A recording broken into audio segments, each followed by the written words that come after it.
محمد عارف ډیپټي ډایرکټر آوټریچ مونږ راغلي یو وی ټریولینګ سیمینار کوم چې 8م وی ټریولینګ سیمینار دی او زمونږ خیبر پښتونخوا وی ټریل ټرایلز 9 2020 دې سلسله کې مونږ بنو ریسرچ سټیشن ایکسپریمنټل فیلډز کې دې وخت موجود یو مونږ سره بیزي د اګرانمي ایکسپرټس چې کوم دي فیلډ کې موجود دي هغه یې نه راشي دې حوالې سره تفوس وکړو چې په فیلډ کنډیشن کې څه ایکسپریمنټس روان دي او د ابزرویشنز او ریزلټس دې حوالې سره څه دي. السلام علیکم سر جی. وعلیکم السلام. ډېره مننه ستاسو د وخت راپور مونږ ته. تاسو انټروډکشن سر خپل پلیز. ما امین الله نامه ده جی، سینیئر ریسرچ افیسر اګریکلچر ریسرچ سټیشن کوم. دلته مونږ چې کوم سیډ ملټیپلیکیشن کړی دی جی دا ودان ویرایټي دی 3 بیسیک کلاس دی پیر سباق سی سی آر آی پیر سباق نه مونږ راوړی او دا په 9 ایکړ باندې دی او یې نه علاوه مونږ سره دلته 9 ایکسپریمنټس دي په ویټ کراب باندې مختلف اسپیکټس باندې دي لکه کلایمیټ چینج سیناریو سره هم څه د ډیټ اف سوینګ ټرایلز دي یې نه علاوه کیپټ درې ټرایل مونږ سره کیپټ وال دي کیپټ نارمل کیپټ رینفیډ او کیپټ لیټ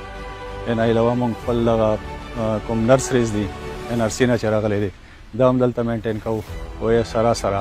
مونږ دغه چې کوم ویرایټي ډیولپمنټ ته کوم سټیجز دي لکه پریلیمینري ټرایل ایډوانس هیل ټرایل مایکرو پلاټ هیل ټرایل دا هم دلته کې لګوو. هغه دی چې دلته کې څه داسې بیلټس شته دي لکه مونږ سره د ډومیل سایډ دی هلته کې رینفیډ ایریاز دي نو مونږ هغې ته هم توجه ورکوو په ده چې هلته کې سکوپ ډېر زیات دي د ایلډ بوسټ اپ کولی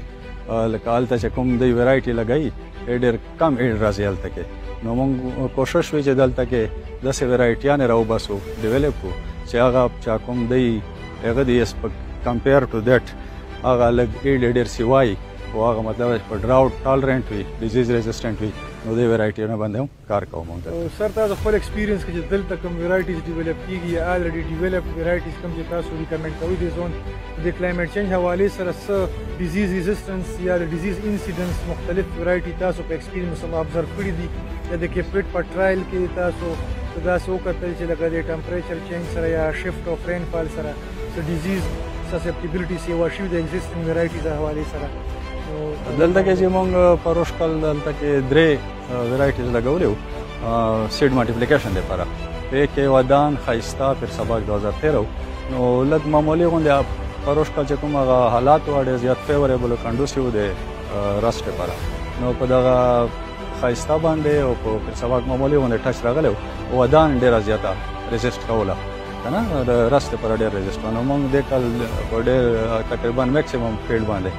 ودان لګولی دی دا چې فارمر ډیمانډ هم زیات و د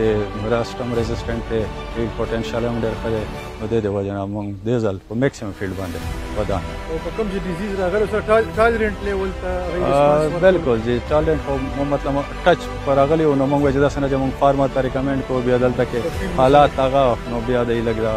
کمپلینټ وي چې تاسو مونږ ته داسې ویرایټي تاسو فیلډ په بیس او ډیټا په بیس باندې ریکمنډیشن فارمر ته ورکوي او صرف هغه ویرایټي بیا فردر ملټیپلای کوي کوم چې کلایمیټ چینج سیناریو کې بیسټ اډاپټډ او بیسټ ییلډ د ورکولو والا ویرایټي دي. بالکل ثانک یو سر جی تاسو د وخت او ان شاء الله موږ امید لرو چې تاسو به دغه شان د ریسرچ سیستم خدمت او کار جاري ساتئ او زموږ د ریسرچ سیستم چې کوم دی رائټ ویرایټي فور رائټ لوکیشن باندې ټول ټرایلز مکتب ویرایټي سلیکټ کول ملټیپلای کول کوم چې الریډي سکرینډ اوټ دي زون لپاره بیسټ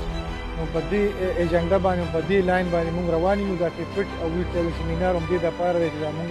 اون فیلډ ابزرو کوو د ایکسپرټس نه اون فیلډ ریل ټایم چې دغه کوم انفارمیشن دی اته موږ لاس په لاس ول ډېر مهرباني.